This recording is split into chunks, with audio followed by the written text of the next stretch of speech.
Welcome to Game Changers with Molly Fletcher, where we take you behind the scenes with peak performers to learn what makes them tick and discover how you can apply their lessons to your life.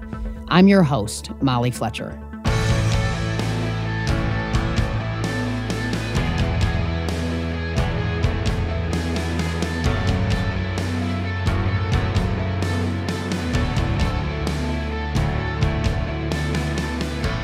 Today's guest, Tori Dunlap, is an internationally recognized money and career expert and podcast host.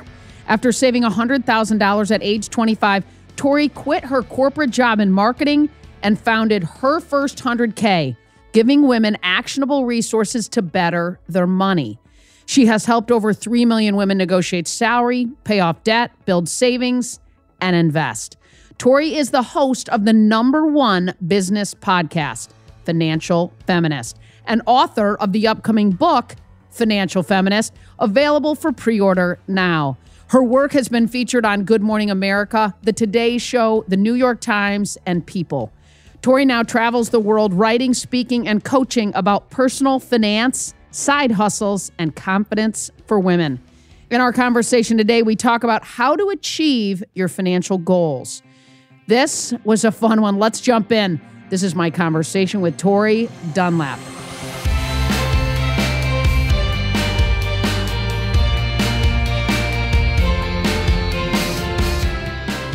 Tori, you are doing something really important, which is arming women with tools, with resources, with, candidly, the confidence to talk about money, which I think is fantastic. I'm curious, who taught you about money? First of all, thank you for being here. You have the most incredible voice I've ever heard. It's fantastic. My parents were really instrumental in teaching me about money in a way that I thought was normal. They were very financially responsible. They focused on value-based spending and mindful spending. So, I come from a pretty privileged background. I'm straight, I'm white, I'm cisgendered. And my parents didn't grow up with a lot. And so they were really focused on, okay, how do we make smart financial decisions where we can take a vacation every year, right? Or we can do the things that we want to do while still balancing our financial goals. And I grew up thinking that was normal. I thought that was completely normal. I thought, okay, everybody knows not to overspend on credit cards. Everybody knows how to save money. Everybody knows how to budget. And of course, I realized when I got to college and started having conversations about money and, I was the friend all my friends were coming to for any financial advice, I realized that was a privilege. And with that privilege came responsibility. So I majored in organizational communication and theater in college. I didn't major in finance, and I didn't major technically in business either. The plan was to be a marketer. That was what I did as I graduated college in 2016 and became a marketer. Corporate marketer. Realized very quickly that was not going to be for me forever. Didn't like making someone I didn't respect rich. Didn't like the toxic masculinity at my workplace. Didn't like getting talked down to and hit on in a very inappropriate way because I was a woman. And of course, Donald Trump gets elected about 5 months after I graduate college. So I'm coming into adulthood and coming into womanhood in a country that I thought was going to be run by a woman for the first time. And trying to figure out what kind of person do I want to be? What kind of woman do I want to be? How do I want to show up in this world? And again, I kept going back to, wow, all of my friends are coming to me for financial advice, realizing that this education I had from my parents was a privilege, realizing that I am interested in personal finance in my own life and teaching myself a lot because when I have money, I have options. I'm able to quit that job that's toxic that I don't want to be in anymore because I have the money to do so. I'm able to start a business on the side. I'm able to donate to causes I believe in. I'm able to take a vacation or have children or not have children or get married or not get married. And in a society and in a system that constantly demands that women play small and tells you don't pursue money because it's bad or evil, actually, having money means you have choices and options and is your most powerful form of protest. So I founded her first 100K December 2016, or the blog that later became her first 100K, grew it on the side of my 9-to-5, quit in 2019, quit my job to run this full time. We're now a multi-7-figure business. So awesome. We have 15 team members. We change women's lives literally every second of every day. We have over 3.5 million community members and followers. We have a book coming out here soon in December. And it's just absolutely wild. the impact that I've seen of, the influence that money can have in my own life, of, again, all of those options I said, and the ability to start changing the world with those options. I give women jobs now. I get to, give this information to people who need it most. And we see firsthand the impact it has. So the long story short, my parents started this whole thing. They were kind of the first domino. Me being interested in personal finance and realizing that, again, this was the key to everything, not just in my own life, but in changing the world, was the second domino. And then this community has been every domino after that. Girl, that is awesome. So, Tori, what does it mean to you? I mean, beyond what you've shared, right? That it gives you choices, that freedom, that you can get married or not get married, all those things. But what does it mean to you? I say in the book, I joke that I don't want a stack of government-issued paper. Like, I don't want Benjamin Franklin's face on a bunch of tree babies. Like, that doesn't get me anything, right? I want what money can buy me, or, again, the options and choices that it buys. And one of the narratives that we talk about in the book that has been perpetuated in order to keep women from pursuing money is that money can't buy you happiness, right? And we hear this a lot. And the general sentiment is true, right? It's the idea, of course, that if you're depressed and you buy a Porsche is not going to fix all your problems, right? But money actually does buy you happiness when it buys you stability and a safe place to live and a small luxury every now and again and the ability to bring ease into your life. That's happiness, 100%. And instead what's happened, right, is we've been told don't pursue money because that's bad or evil or wrong. And then we get in a cycle of pushing money away or being afraid of learning more about money because maybe then I'm a bad person. And especially in a capitalist society where you have billionaires. I mean, Elon Musk just took over Twitter. It's a nightmare, right? Like, you have billionaires out here just making insane decisions, controlling so much of how the world works, typically in a pretty negative way. And so, of course, you look at money and you're like, I don't want that. I don't want to pursue that. But really, again, money in itself is not inherently morally good or bad. It just is.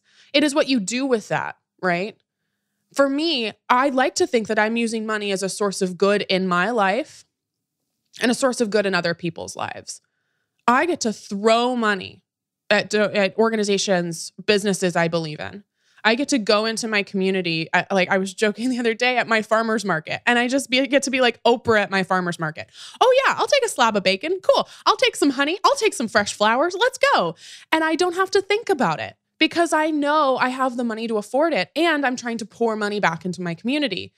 So in terms of what money means to me, in addition to options and choices, I think, unfortunately, or fortunately, depending on how you look at it, money affects every part of our world. It affects every part of our individual experiences as well as how we exist within society.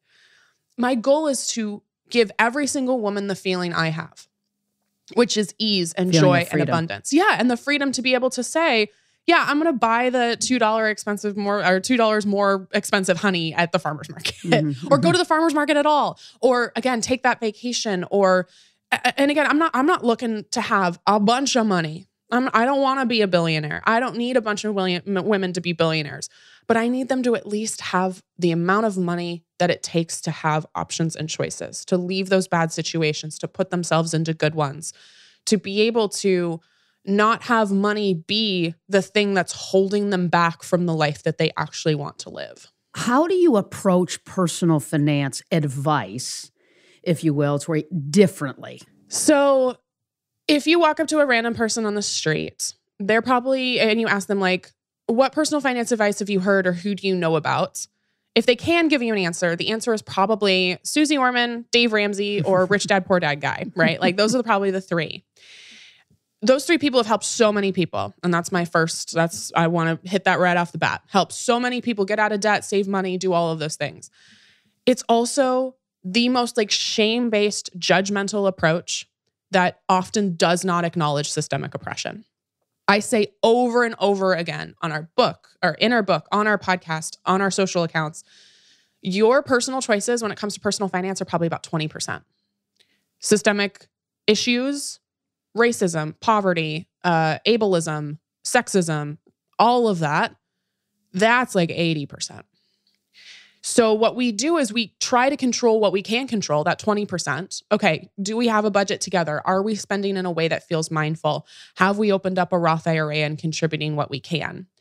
And we offer ourselves grace and radical change for all the shit we can't control. Mm-hmm. Because you cannot have a conversation about money without talking about systemic oppression. You just can't. You can't do it. And you also shouldn't have a conversation about money that feels judgmental, shaming, non-empathetic, right? The amount of times we've seen Dave Ramsey on his radio show just like yell at people. Like, one, we know from psychology, not a helpful motivation tool. Like, just not a good motivation tool, but also I want, wherever you get your advice from, whether that's personal finance or something else, right? I want you to feel good about yourself. And for some reason, that's a radical thing to say when it comes to personal finance. Like, I want you to feel good about yourself. And I want you to offer yourself grace because life is really fucking hard. Life is really difficult, especially right now. And the best thing you can do is offer yourself that grace and kindness, and hopefully come to me or some other expert that you trust who is going to hype you up, make you feel good about yourself, offer yourself grace for your mistakes, and then work to change the things you can control while voting and protesting and calling your legislators and doing all of the other things to change that 80%. What are some of the ways that financial advice is gendered, Tori? I mean, because gender, in addition to a lot of other things, plays a role in this. Get me inside of that. Oh, Molly, how much time do you have? I mean, that's literally, I keep referring back to it, but it's because it's literally my entire life is in this book. But like, that's the whole thesis of Financial Feminist, is that every single piece of the money equation is different based on gender, race, sexuality, disability, like if you're able-bodied or not, like all of these affect your money very, very deeply. So I'll give you a couple concrete examples. One, a narrative that is so common is that don't talk about money, it's taboo or gauche, right? You've heard this. I've heard this. Every single person listening has heard this. Now, this is a genderless narrative. However you identify, you've heard this. Don't talk about money, that's impolite. You shouldn't ask people how much they make. You shouldn't talk about your debt. What happens, though, uniquely, is that men are conditioned to have more conversations about money in certain spaces, right? The very stereotypical, okay, the golf course, the whiskey bar, like this is very common, right? To like talk about the bonus you brought in last year or how your stocks are doing. Women are not having these conversations, not because we're like too dumb to have them, but because we're not socially conditioned to talk about money. So that's a huge barrier to entry. Because if you don't talk about money, well, you don't know that Chad is making 20% more than you with the same amount of experience. And if you don't talk about money, you feel so siloed and alone about how much credit card debt you have, not knowing that your best friend actually is also struggling with that. If you don't talk about money, you don't know that you missing out on investing, even if it's just a small amount of money, is costing you literally potentially millions of dollars over the course of your lifetime. Right? So that's like how money affects us differently, number one. Number two, if you Google like how to save money, how to build wealth in 2022, you will see the advice split up. For men, it is about abundance and growth, a growth mindset. It is you negotiate your salary, expand your income, right? Diversify your income, invest, think about real estate, right? Sure. It is about how do you increase your income? For women, it is how do you shrink yourself? For men, it's like how do you expand? For women, it's how do you shrink? You need to spend less money on frivolous things. The amount of time the word frivolous has been used to describe how women spend money, like I could get another 100K if I got a dime or a nickel for every time, right? Like it's so specific of stop spending money, shrink yourself, spend less money, especially on the things we deem frivolous. However, the very things we deem frivolous are the things that we expect women to do in order to perform femininity in a certain way. Because I'm not wearing makeup right now. I don't know if we're releasing the video, but like I just showed up very like, okay, I'm in a sweatshirt. I don't have makeup on. If I showed up to a corporate environment looking like this, do you know what the response would be? You look really tired. I probably wouldn't get that promotion.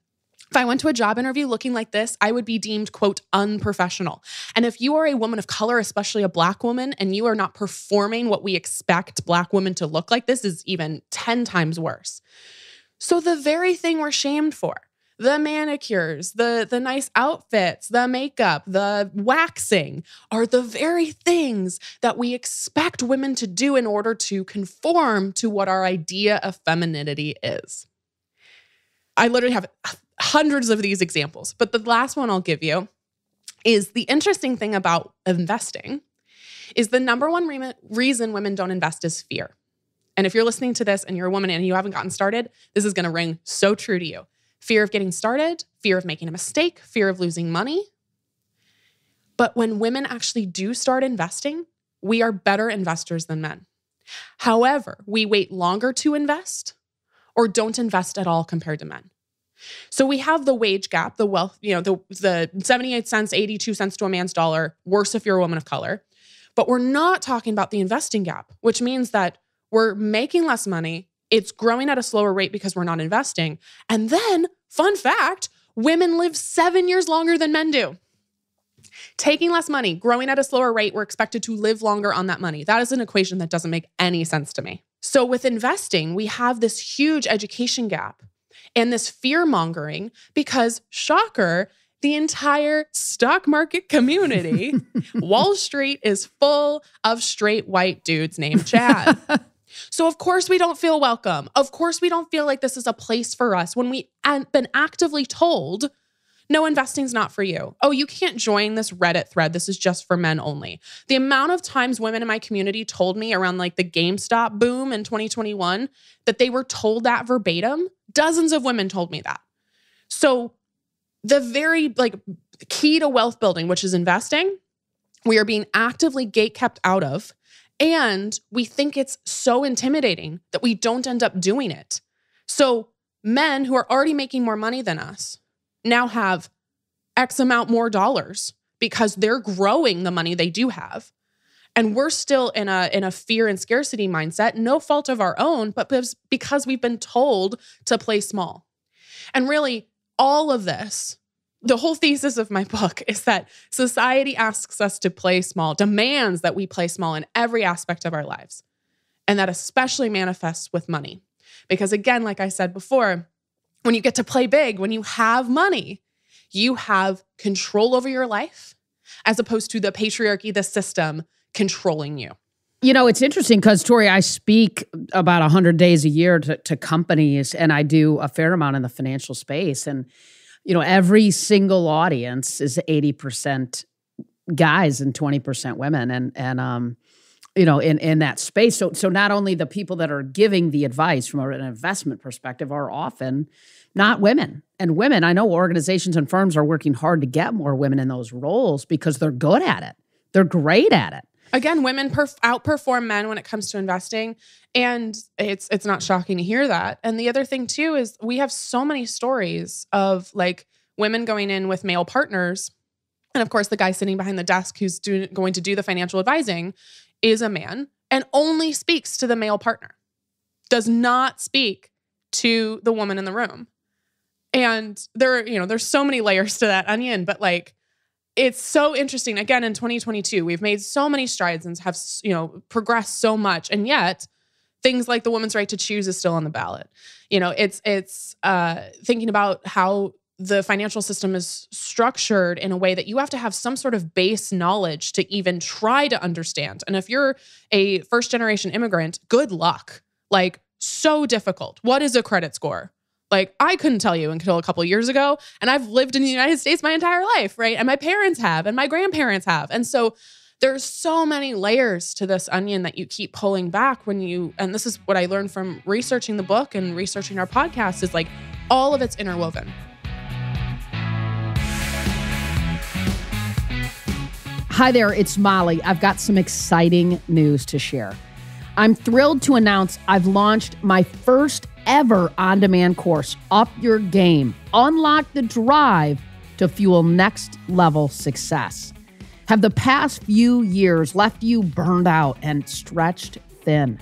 Like, despite your success, you know you're capable of more. Maybe you've lost your purpose and that inner fire to pursue your dreams. If so, you are not alone. So many of us have been there.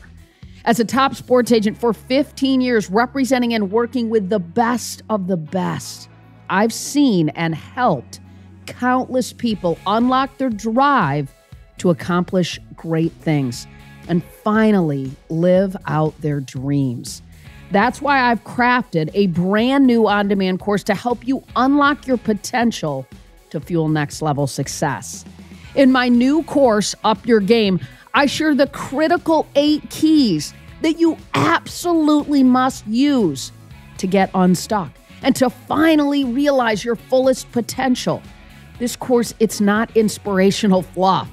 It gives you action guides so that you can apply it to your life and take action right now.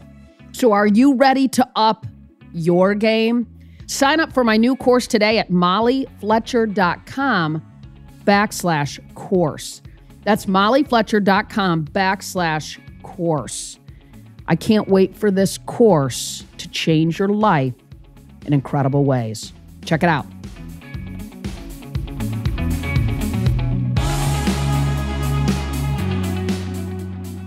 You start in the book with the emotions of money. Why? Tell me, why did you start there? Because you talk about how that is the entry point at some level, right, to create lasting financial change. Yeah. I actually tell a story in that chapter. So I started as a financial coach. That was the first iteration of her first 100K was me working one-on-one with women. And I would go to my local Starbucks and sit down with them and like go over their budgets. And I'm all about actionable advice. And if you followed me for 2 seconds, you know that, right? But the funny thing is when I first started as a coach, I would focus on that actionable advice and clients would see progress for a while. And then they come back to me and be like, it's almost like drinking, right? They're like, I went on a spending binge last night. I like blacked out, just kept swiping my credit card or just, kept plugging it into, my online portal. And suddenly I $1,000 later, and none of it was stuff that I actually wanted. And I started realizing, I was like, okay, this actionable stuff, yeah, they have a budget, but then they keep defaulting to old habits, right? Or yes, I got them to open up their Roth IRA and start investing, but they still feel a little scared of the stock market. And when the stock market goes down, they panic.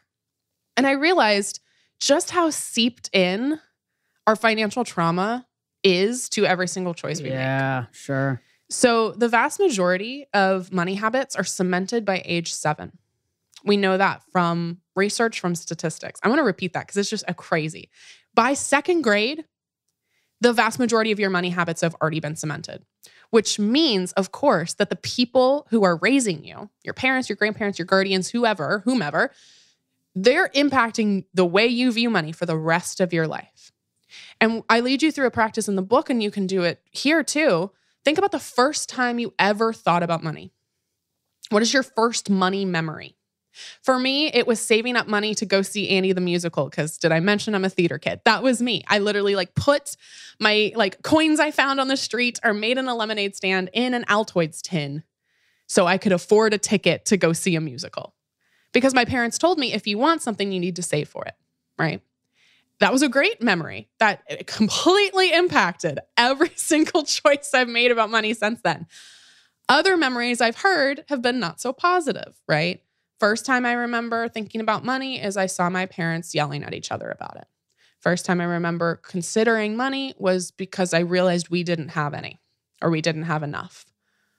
And this will impact you for the rest of your life unless you decide to change it. I can't tell you the amount of times that somebody has come to me, typically with a more, if you want to call it, negative money memory, or a money memory that was really difficult for them. And they have either done the same thing of money is a struggle to them, money feels scarce, or they've gone the completely opposite way. And I see this with a lot of women of color or first gen, is that they didn't have money, so they hoard all of the money that they do get. because they're like, I don't know when it's coming back. So these are the kind of women who feel actually, they're great savers, but they feel so guilty about spending money. And when they do spend money, especially on something that is for themselves, they feel so terrible about it.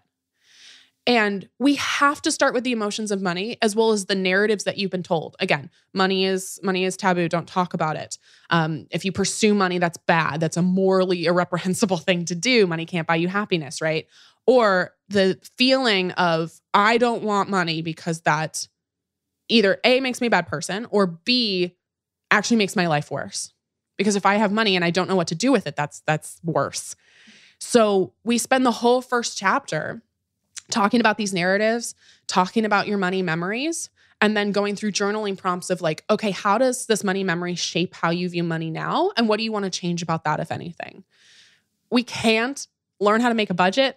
We can't learn how to pay off debt until we realize here are all of the things impacting our money in the first place. Here are all of the psychological triggers that are happening when we go up to the grocery store checkout line and swipe our credit card and then feel guilty about it. So I think we had to start the book that way. And I think you were asking before of like, what makes us different or what makes my advice different? I don't think there's a lot of books out there, especially, I know Dave Ramsey doesn't, that starts with like, hey, first of all, give yourself a piece of cake and a lot of grace because this is going to be really hard. But two, let's shape and transform a lot of the ways we view money right now, which are probably anxiety, fear, shame, judgment, scarcity, into the positive emotions, which are like joy and ease and comfort and freedom. Because that's the other part of the emotions around money, is I can go last year on a writer's retreat to France and drink kilos of Burgundy while, writing my book and know that my business is making money at home. I can, again, throw money at organizations I believe in. I can give women jobs. I can make sure that I'm taking care of myself so my parents will never have to worry about me. Mm-hmm, mm-hmm. That's pretty fucking cool. Yeah. Yeah, that sounds like a heck of a trip there. I love some Burgundy. It was girl. great. You have a lot of hacks, and you said like very, very tactical advice. Get some of that going, right? Roll out some of your hacks, some of your advice, some of those quick nuggets that people can deploy. I will say, again, all of this is asterisks with systemic oppression is real. It's really messy to talk about this, and it's something I really struggled with in the book, is if somebody is coming to me who is honest to God living paycheck to paycheck, right? And not just the people who are like, I'm living paycheck to paycheck, but they have like a Netflix account. I'm like, no, the people who are actually struggling, who can't seem to make ends meet. Unfortunately, my advice or anybody else's advice is not going to work for them. That's not the guru thing to say, but that's the truth. And I struggled with this a lot because I'm like, the single mom who works 2 jobs, who is just doing the best she can, and honest to God does not have like 2 pennies to rub together, there's not much advice I can give her. And this is where the systemic oppression piece comes in and where we need societal support. We need social services. We need the ability to support and to advocate for and to assist people who are struggling. And we spend the entire last chapter of the book talking about like, okay, how do we take financial feminism as a lifestyle? Because the idea is I've done what I can to put my own oxygen mask on because I can't put others on first, right? If you've been on an airplane, you know. So if I put my own oxygen mask on, now it's my responsibility to help others. So I will preface with that. If you're honest to God living paycheck to paycheck, this is where we need to demand better of our systems and our societies that exist. In terms of things that I love to talk about, 1, automate your savings. This is the easiest thing you can do. Automate everything you can. Automate automatic bill pay, your credit cards, your electric bill. If you can automate your rent, do that. But we're also going to do that with our savings. So you can say, maybe it's every time you get paid, maybe it's once a month. Okay, every 15th of the month, I'm going to have an automatic transfer of $200 or 5% of my paycheck into my savings account. You can actually typically do this if you're a 9-to-5er from your payroll platform at work, is you can say, okay, I want this amount of my paycheck going this place and this amount of my paycheck going to this savings account. We automate our savings like we're another bill. You're paying future you. right? You're giving future you some money, and you're also not waiting till the end of the month to save, because what happens is people wait to the end of the month and then suddenly they don't have any money. Right. They look at their bank account and they're like, where the hell did my money go? So we're doing it first. We're paying ourselves first, and we're also doing that on autopilot so we don't have to think about it. You don't get an extra like gold star or badge by making personal finance really hard for yourself. Take every single thing you can that makes it easy. So automate your savings, automate your 401k contributions, automate your bill pay, automate everything you can. 2, I don't need you to stop spending money. I need you to stop spending money on shit you don't care about. You don't need to stop spending money, but I need you to stop spending money on shit that you either don't care about or are lukewarm about. It is 2022. We don't do lukewarm in this house. We don't do lukewarm. We do things that light us on fire, right? And diets don't work. This is another thing, is like Dave Ramsey or other experts will tell you like, you cannot spend money if you're in debt. That doesn't work. 99% of diets fail because you tell me I can't have fried chicken. All I want is fried chicken. It's the same thing with money. I don't need you to stop spending money, but I need you to identify, what do you actually care about? And what you care about is probably going to be different from what I care about. So what we do in the book and what I do in my coaching is I have people identify what I call their 3 value categories. They're the 3 areas in your life where you love spending your discretionary money and where you get the most joy. So for me, travel, I love going on a good trip. Food out, I'm a huge foodie. I love really good food. I'm okay spending a lot of money at restaurants. And nesting. If you see the video, I have plants behind me. It's basically plants. I have like 50 plants, and they're pots and like they're watering systems. Like, I love that shit. Coffee, I'm not a huge coffee drinker. I don't spend a lot of money there. If there's a sweater sale at TJ Maxx, yeah, I'm in there. But like, I'm not going to TJ Maxx all the time, right? You get to identify for you what feels good. And again, we don't have to stop spending money. We just need to figure out mindful spending, value-based spending. So you can literally write down, and maybe you're thinking about it already, what are the 3 value categories for you? Again, maybe that's coffee, maybe that's clothes. I had a client once who, loved buying vintage. She would go to vintage shops, buy clothing, and then would pay to have it, restored or custom fit to her body. And she loved spending her money on that. That's amazing, right? Sure. Just because we spend money there, right? Again, it means, okay, I can't have this thing, but because I want this other thing more. It's not a don't spend money or spending money is bad. It's just simply, actually, I would rather spend that money somewhere else than the thing I really love. And then the third thing I have is that women wait to invest. Again, we talked about this. Women wait to invest compared to men. Time is more important than the amount of money when it comes to investing. One of the narratives we hear and that it gets perpetuated is that you need to be rich to invest. You need a ton of money to get started. You don't. Sometimes you need $20. It's typically like a couple $100s to buy something like an index fund. I co-created an investing education platform called Treasury that starts with an Investing 101 workshop. We actually just did one last night. And people invest live on the workshop. People walk in intimidated and scared, and they literally walk out a first-time investor. And it makes me so happy every time. So the thing is that it matters more that you have time on your side.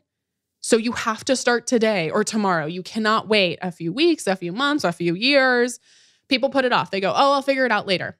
Literally, you lose money every time you do that. So time is more important than the amount of money. You need to just get started investing. And for most people, that can literally be, I opened up my 401k at work. I started contributing. It doesn't have to be more complicated than that. It makes me think about, Tori, I moved down to Atlanta from Michigan to get a job in sports, and I had about $2,000 when I got down to Atlanta. And I, long story short, negotiated a deal to teach tennis at an apartment complex for a reduced rate on my rent. So I quickly removed one of my largest expenses, which was going to be rent, in exchange for teaching tennis, which allowed that $2,000 to last longer, which gave me choices because I was able to step into a job that I really wanted where I wasn't being paid very much at all. Like, not at all very much. But to your point about creating choices, it created a choice, and really in many ways that removing that huge expense allowed me to step into an industry that I wanted to be in so bad, and a job that didn't pay a lot because of what it was at some level, because I removed a huge expense. So I got to go here because this is my favorite topic, which is negotiating, right? And so I want to dig into this a good bit, and this is going to be good stuff. So I'm a huge fan of asking for what you want, building strong relationships, that negotiation really is a conversation. You are the woman Jerry Maguire, so as you should. Show me the money, baby. That's right. So what are the consequences of not negotiating, particularly for women, right? What are the consequences of that? Again, I couch all of this with we need workplaces that are more receptive to women negotiating, because a lot of times what happens is women negotiate and then we're deemed ungrateful, right? Or we're like, oh, this bitch wants more money. And I'm like, yeah, I want to be compensated fairly. We are much more comfortable as a society with men advocating for their worth than we are with women. So preface it with that. However, women who don't negotiate lose over $1 million over the course of their lifetime compared to women who do. Women who don't negotiate lose $1 million over the course of their lifetime compared to women who do. Companies expect you to negotiate. I wish that was discussed more. We, again, have an entire chapter in the book about negotiation. Companies expect to have a conversation with you about compensation. So they're purposefully offering you less than what they budgeted to pay you because they expect you to ask. So what happens when they offer you 50, but they can actually pay you 60 and you just go, yeah, 50 sounds great. Well, you just lost $10,000. And not just $10,000 right now. Right. But what happens, right, is you have maybe 10, 20, 30 more years of working. And so what happens then is at the next job or the next opportunity, then you're getting paid 60 as opposed to 68. And it happens time after time after time. And in addition, if we put that 10K or even part of that extra 10K in an investing account and you're allowing compound interest to work for you, well, cool, that 10K could turn into 15 or 20 or 30 over the course of your lifetime. So when you think about negotiating, it's not just the lost money in that moment, which is reason enough to negotiate, but it's also about the lost money throughout your entire career as well as your potential investment earnings. I can't remember who first said it. Again, I quote him in the book, but there's this great quote that's like, are you willing to forgo $1 million to avoid an uncomfortable conversation? Right. It's a great way to put it. Like, are you willing to lose out on a bunch of money just because this conversation will be uncomfortable? And the truth is you will survive it. Absolutely. And right. And I think when you put it that way, it helps people recognize, I think I'm down for a tough conversation, right? Let's go. What would you say is the biggest mistake you see women make from your perspective, your lens relevant to negotiation? One is just not negotiating at all, right? Two, I think it's the idea that I will get punished if I negotiate. And again, sometimes, very rarely, but sometimes that is the thing, because we live in a society that doesn't like when women talk about money or advocate for themselves. But I think that generally that is something that holds us back from demanding what we're worth and for asking for what we're worth. I think the other thing too is that, and again, talk about this in the book, is when we're thinking about preparing for a negotiation, you need to prepare two basic things. You need to prepare some data and the value add you bring to a company. You are talking to very data-driven analytic people, most likely, right? Because if they lead an organization or are your manager, they're wanting to see hard numbers or ways that you made an impact. So when we think about data, you're looking at data based on the market rate or your market research. So if I'm a social media manager, which was my previous career in Seattle, I need to go find information that says, oh, hey, this other social media manager or these 10 other social media managers who have the same education as me, roughly the same experience, they're making $10,000 more than me. And that's the kind of data you want to present, because it can't just be like, I want to make $1 million, right? We all do. If you don't have data to back that up, especially to data-driven people, that doesn't make sense. The second thing too is you want to show all of the ways you have added value to this organization. How have you saved the company money? What sort of projects have you implemented? Where did you pick up the slack when somebody dropped? Literally, you can make a laundry list. And I actually recommend doing this throughout the year.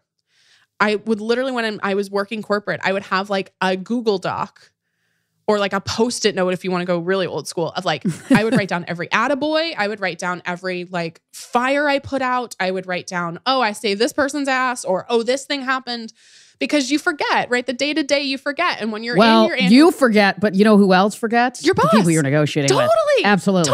Everybody has amnesia on all the incredible. They're caught up in their own world. They have their own problems. Sure. So that makes these annual review or these negotiation conversations so much easier because you can just be like, hi, I did this. I saved $5,000 here. I did this here.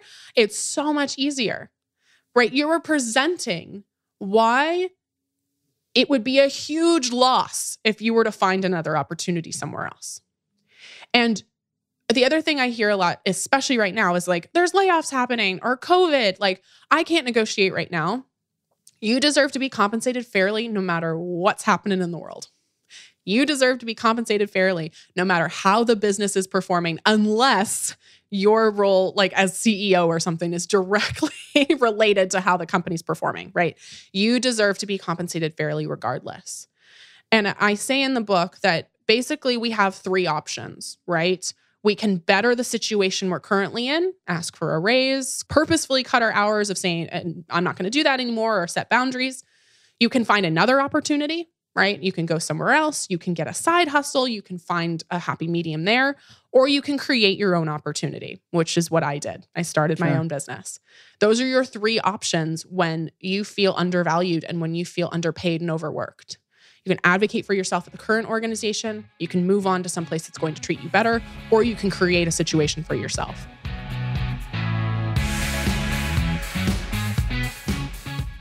Hi again, it's Molly. I hope you're enjoying the show. If you're a go-getter who wants to conquer overwhelm and sharpen your focus, I want to let you know about my new free webinar training, Purposeful Productivity. This free webinar gives you a framework to unlock more energy for what matters most and to finally beat burnout.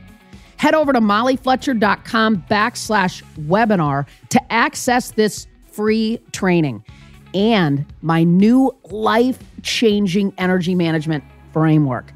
That's mollyfletcher.com/webinar. Head over to mollyfletcher.com/webinar to access this free training and my new life-changing energy management framework.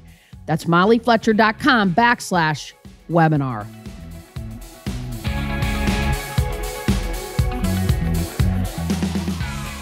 One of the things I think is incredibly important in negotiating is to get inside of the head and the heart of the person you're negotiating with. You know, you sort of talked about all the things that we need to do to prepare, you know, the list of all the things that we've done, the way that we've contributed. But I think it's also equally as important to know what's going on in their world. What are they worried about? What's working for them? What's not working? Get me inside of your strategy or your thoughts on that. Yeah, I completely agree. I've said over and over as in my work as a negotiation coach, we think of negotiations as battles or arguments. We think of like unsheathing our sword or putting our boxing gloves on, and this is going to be a fight to the death, right? The truth is that you are not on opposing teams with your boss or potential boss. You're on the same team trying to solve a problem. And you're great at solving problems. And it's what makes you great at your job. But you're solving the problem of you not being compensated fairly.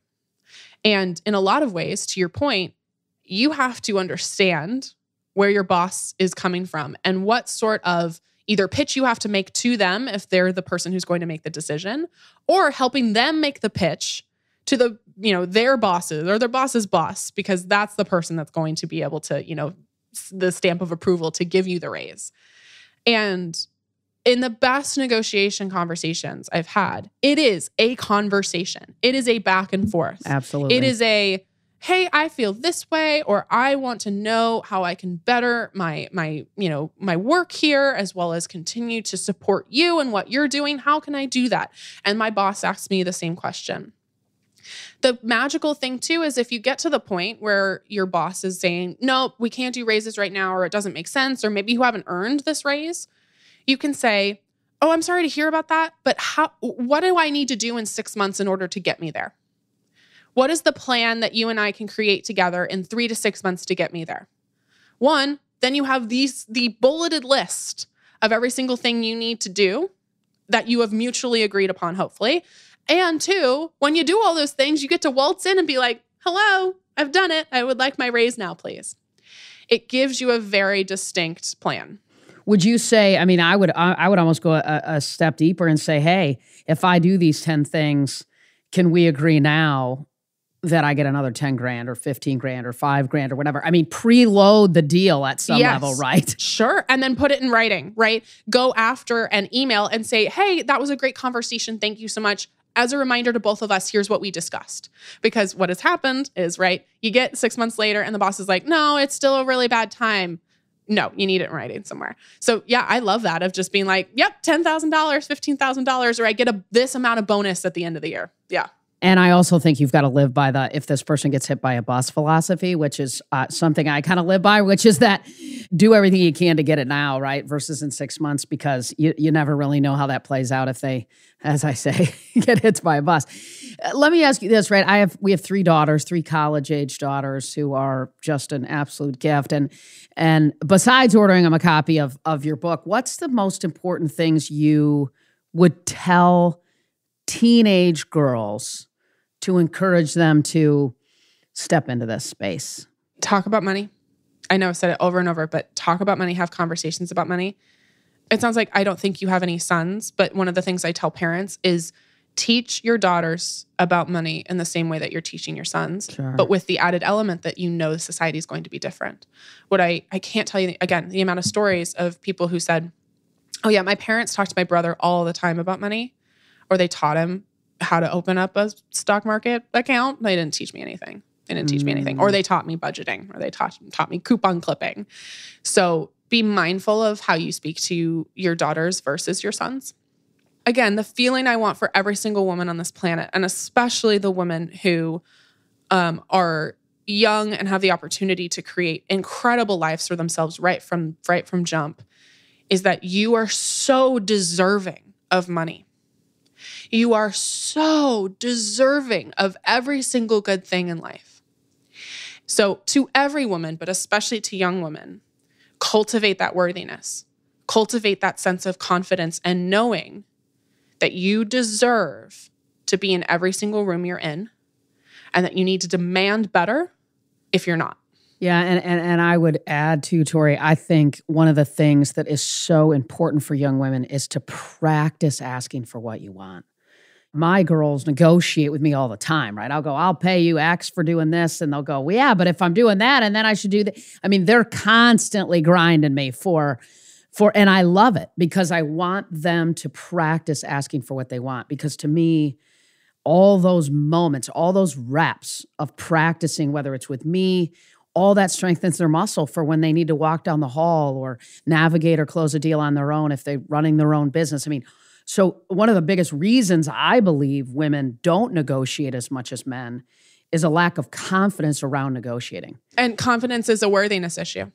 I've said that so many times. Yeah, and if you're not confident, you don't want to step into the zigzag conversation of negotiating. And if you don't believe yourself worthy, you'll either stay in a situation for too long, or you will, out of scarcity, pick and choose a situation because you think this is the best you can get, right? Or this is what has to be.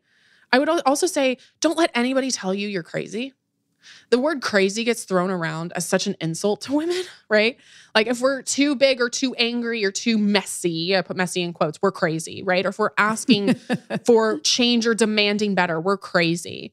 Or, in relationships, sometimes it's been like, oh, you're too much. You're crazy. You're too much. Don't let any person, especially not a man, tell you that you're too much or crazy. Because my craziness is the reason I am where I am. Because I have had no sort of hesitation or disbelief that I could build a multi-million-dollar business. All right, Tori, I'm going to hit you with rapid fire. So I'm here for it. You ready? Let's do this. Okay. What is the worst money advice that you've ever received?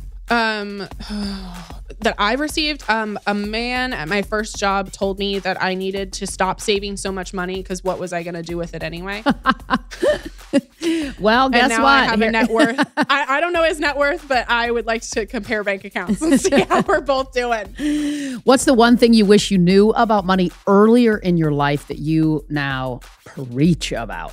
I think just the power of investing, the realization that as much as you can put in the stock market and as strategic as you can be for a long period of time is going to help you literally for your entire life. What's a book you recommend most often? Untamed, Glennon Doyle. If you could have a giant billboard anywhere with anything on it, what would it say? Oh, I want a billboard outside of my ex-boyfriend's house.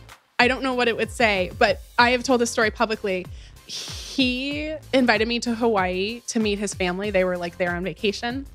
And his mom apparently told him, quote, I expected her to be skinnier. And he told me on a beach in Hawaii that he thought I should lose weight. Ooh. That still fucks with me. And in so many ways, everything I have done, I've done for myself, ultimately. Like, let's be honest. I've done this for me. I've done this to change the world. But also, it's that little chip on my shoulder of when you Google me, you're going to see my face. When you think about me, you're going to think about everything that I've done. And who cares if you think that I am fat or overweight, which is not a bad thing, by the way. So some sort of billboard with a big middle finger of like, look at me now. Well, and I think I saw you say once that you were leaving, and I don't know if it's the same guy. And he said, well, I'd love to stay connected and see you sometime. And you said the next time you're guy. That was another guy. Girl, you're getting it going there on the dating scene. Yeah, but you said the next time you see me, it'll be in the Wall Street Journal or the New York Times or something. And there you were, girl. I love it. All right, so the show's called Game Changers. One last question. Who or what is a game changer that inspires you and why? I call them like my spirit moms. They're like, they manifest as the higher version of myself in my brain. I mentioned Glennon Doyle before. She's one of them. Liz Gilbert, Oprah, Brene Brown, and my personal mentor in my life, whose name is Cindy Shetler, who also introduced me to a lot of those women's work. Just talking about worthiness and vulnerability and all of these things. Again, regardless of whether it's money, your relationships, your career, parenting, like vulnerability and showing up in your truth and feeling yourself worthy are what all of these women talk about. And I think their work has been so impactful on me and so impactful on other women. And so they're who I look to in a lot of ways. Tori Dunlap, thanks for the work that you're doing with women and money. This is good stuff. Thanks so much. Thank you for having me.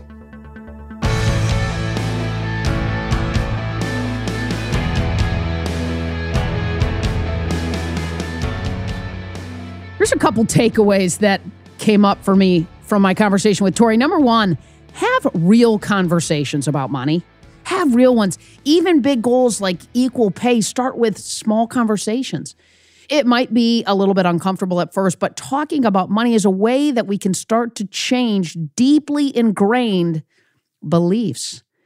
Number two, evaluate your narratives about money. Right? Sometimes it can be hard to change our habits around our personal finances because we haven't examined where our mindset comes from. Take the time to dig into some of the reflective questions that Tori asked to better understand your relationship with money before you tackle setting your goals and even changing your habits. Number three, build your negotiation skills. You know I love this. We can't emphasize this one enough. It's why I wrote my book on negotiating. It's why at Game Changer Performance Group, we teach negotiation skills. See, most people, they want to become better negotiators, but they've never been taught the skills. Negotiation is about confidence. It's about getting the reps in so you get the confidence so that it isn't intimidating. It's at some level about embracing the discomfort and practicing in small stake environments so that you can get the reps in and build the confidence and the skills to step into the bigger conversations. Here's the deal. It's this simple. You never get what you don't ask for.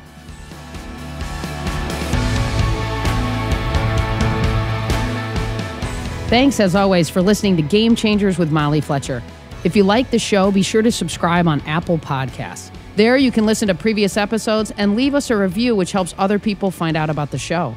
This episode was edited and sound designed by the team at Sound On Studios. You can find out more about their work at soundonsoundoff.com.